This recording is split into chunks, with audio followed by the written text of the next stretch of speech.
Friends, the story begins with a shot of a dense forest where, in the darkness, a man is running desperately to escape from someone. Before he can get out of this desolate jungle, suddenly someone attacks him and the man falls to the ground. After this, the scene shifts to a girl named Rune. Rune had come to the forest to hunt.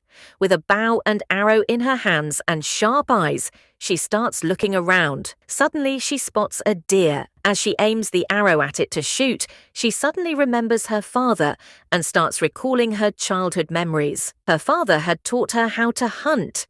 Thinking about all this, Rune releases the arrow at the deer, then returns home. In Rune's family, there was her mother Magnehi, younger sister Both, and grandfather Regent, who could not see. But he loved Rune a lot, and Rune could do anything for her family, just like her father Juha, who had gone to war 2 years ago.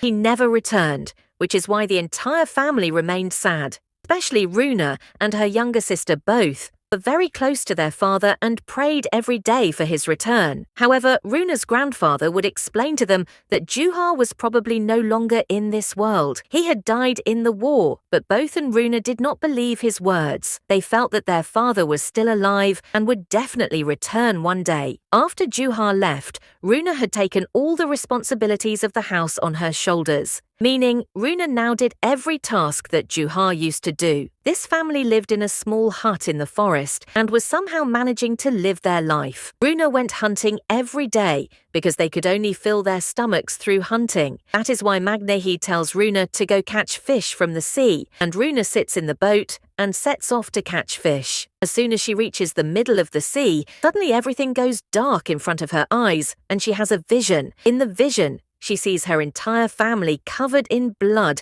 and skeletons lying everywhere. Seeing this, Rune immediately opens her eyes. She realizes that she has fallen into the sea. She somehow comes out and reaches home. Then she goes to her mother and tells her about the vision. Upon hearing it, her mother gets angry and tells Rune to stop thinking about such things. This makes Rune angry too, and she tells her mother that she is not the only one suffering. Everyone is facing this pain. Actually, ever since Rune's father went to war, Magnehi had become very lonely and quiet. She barely spoke to Rune and Both, remaining lost in her own sorrow. This used to hurt Rune a lot, so she tells Magnehi that along with her father, she has also lost her mother. Saying this, Rune leaves from there. The next day, she tells her grandfather about it. After Juha left, she used to share every matter of her heart with him. So today as well, while talking, she mentions her vision. Then her grandfather explains to her, "The more you think about them,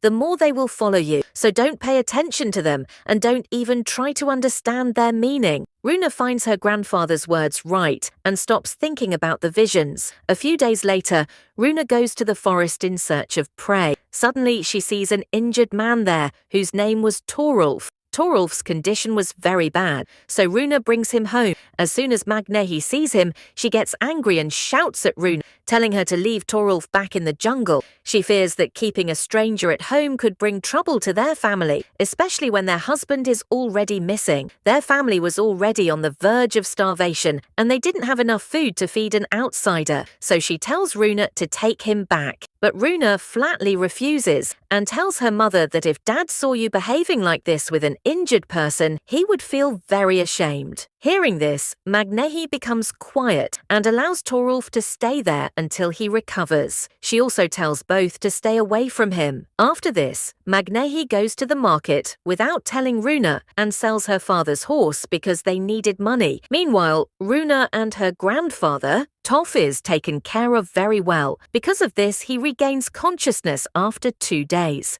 As soon as he opens his eyes, he sees Rune's grandfather sitting in front of him. The grandfather strokes Toff's head and tells him that he is now out of danger. Toff thanks him for saving his life. When the grandfather asks, Toff tells him that he is a warrior. Hearing this, tears well up in the grandfather's eyes, and he tells Toff about his son Juha because he too was a warrior. Then Toff reveals that he knows Juha very well and had also gone to war with him. On this, the grandfather asks Toff if Juha is still alive. Toff replies that he had seen Juha just a week ago. At that time, he was perfectly fine, and it was Juha himself who had sent him here. After that, he further tells that 2 years ago, when they had gone to war, they fought many battles. In one of those battles, they were about to face defeat because many of their comrades had been killed and those who were left were injured. But Juar did not lose courage. Instead, he fought with great bravery, won that battle, and saved the lives of his companions. After that,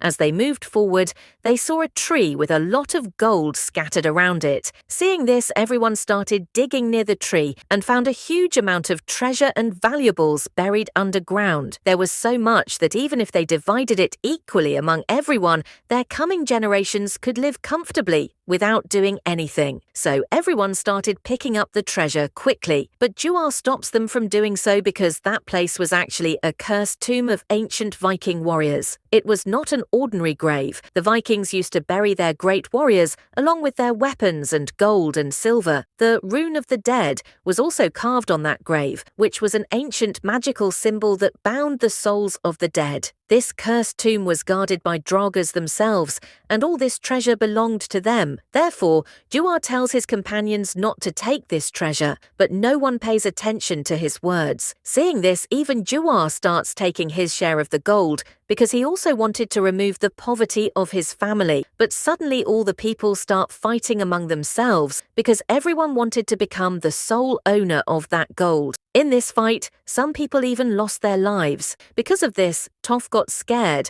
and threw away his share of the gold right there, and no one attacked him. But while saving Juar, he got injured. After that, Juar told him to reach his house immediately. He said that after a few days he would come there with his share of the gold. That is why Toph, despite being injured, travelled a long distance and reached Runa's house. But Juar had still not arrived. Hearing this, Runa becomes even more worried about her father. Time passes like this. Now Toph had also become a part of their family. He used to do all the household work. He also developed a good bond with the grandfather. Apart from this, Toph also teaches Runa how to fight with weapons. The next day, while Bothol is standing outside the house, she suddenly sees her father coming towards the house. Seeing this, she starts screaming loudly. As soon as everyone comes out after hearing her voice, they see Juar, and their happiness knows no bounds. They all hug Juar, but Runa feels that his behavior has changed a lot. However, she does not ask Juar anything about it. But at night, while sleeping, she gets another vision in which she sees a lot of blood coming out of Bothol's mouth. At that moment, her eyes open,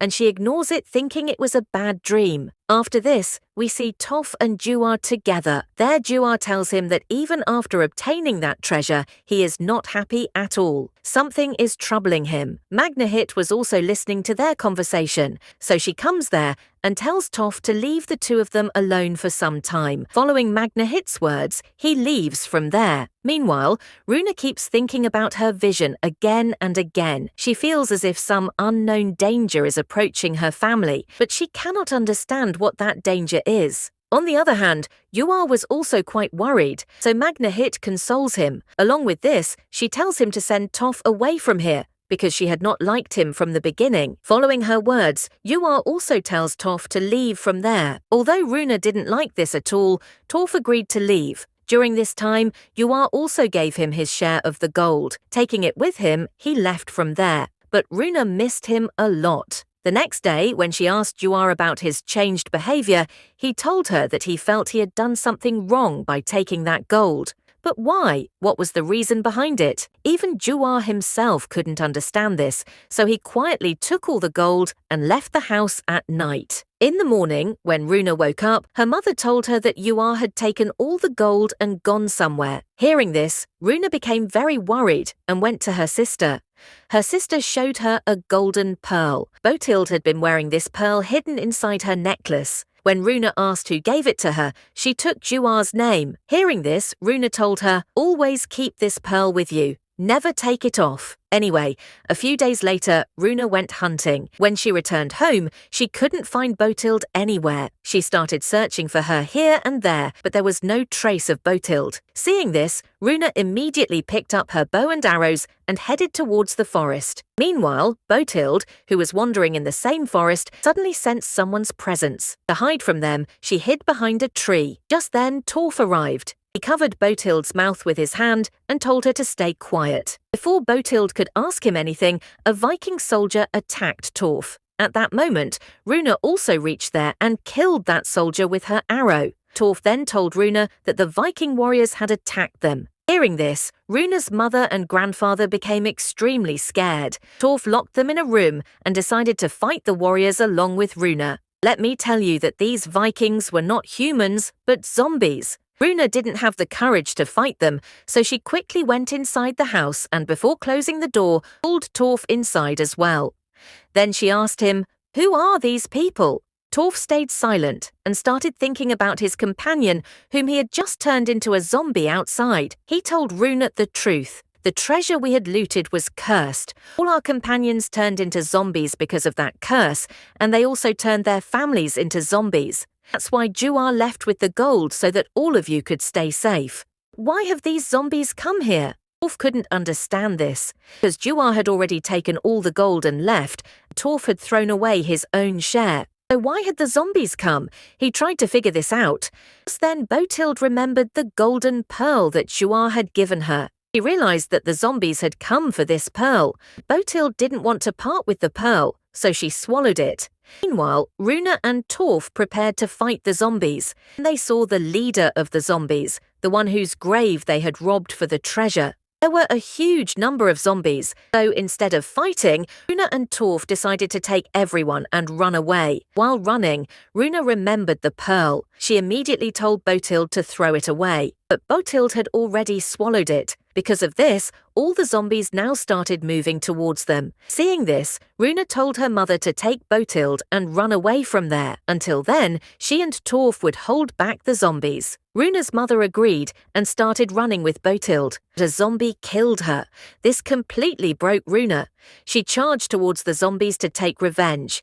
Just then she saw Juar in their group. He had also become a zombie. He aimed an arrow at his own daughter to kill her. But then Rune started singing the song that Juar had taught her in childhood. Actually, Rune felt that some feelings were still left inside him, and that's exactly what happened. As soon as he heard the song, Juar lowered his arrow and recognized Rune. At the same time, the rest of the zombies were also freed from the curse and fell to the ground. After that, Rune killed the zombie leader. It was also revealed that Rune used to get those visions because Juar was facing all this, and since she was closest to him, she used to receive the signals first. With this, the movie ends here.